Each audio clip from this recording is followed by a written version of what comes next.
Hello, everybody. It is day 13 of the 95 Days of Award Season Posts. I am your host, Cinephile Mike, and I am here in my chef's whites and my apron to discuss Mark Mylod's darkly satiric The Menu. Now, this film, really quickly, is one of two films this year bucking for awards contention that serve as clever satires on the way we as a society view and address the haves and the have-nots. The fact that both of these involve trips on boats and islands is kind of a comical element when you bring those together for the shared metaphor. But we're only talking about one film today, The Menu. Its unintentional soulmate, Triangle of Sadness, will be coming later in the series. Now, The Menu. This film is going to show what happens when a group of select individuals are chosen at the same time to take a charter boat to an island for an exclusive dinner prepared by Chef Slovik, a pleasantly unhinged Ray Fiennes, at his restaurant Hawthorne. Preparing to board the boat, we are first introduced to food enthusiast Tyler, played by Nicholas Hoult, and his date, Margot, played by the always enjoyable Anya Taylor-Joy.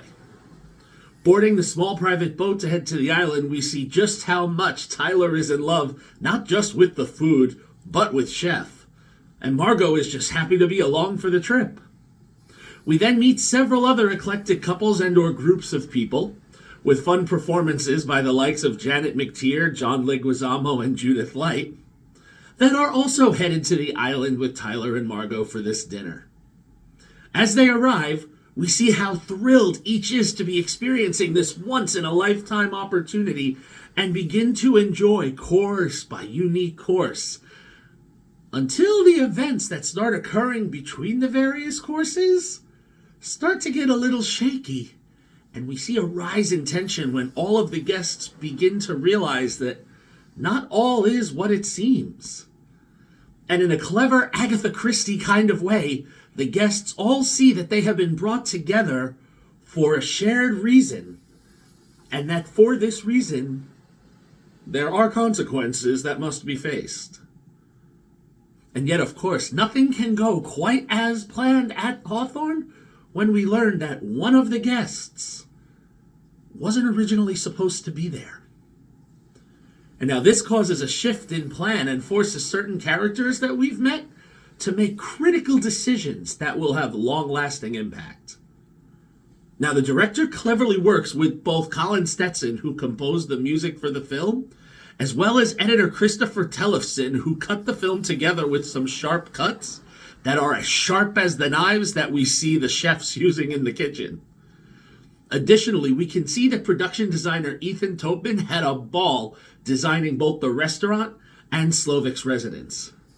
Each of these settings serves as a battlefield of sorts for our guests to see how will they survive the night in sort of a Hunger Games kind of way. Hunger Games, menu, food.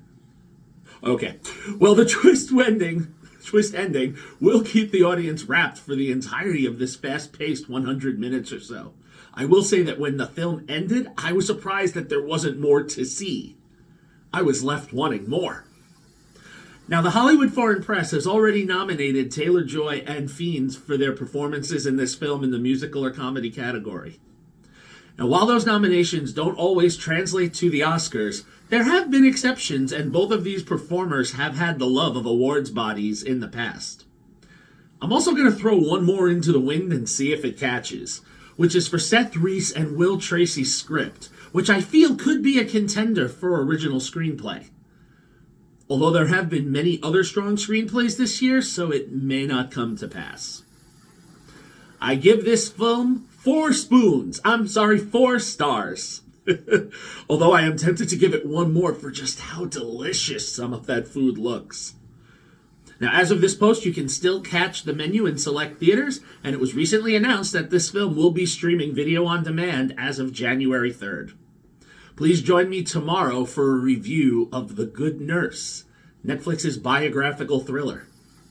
Now, until next time, this is Cinephile Mike saying, take a break and watch something new.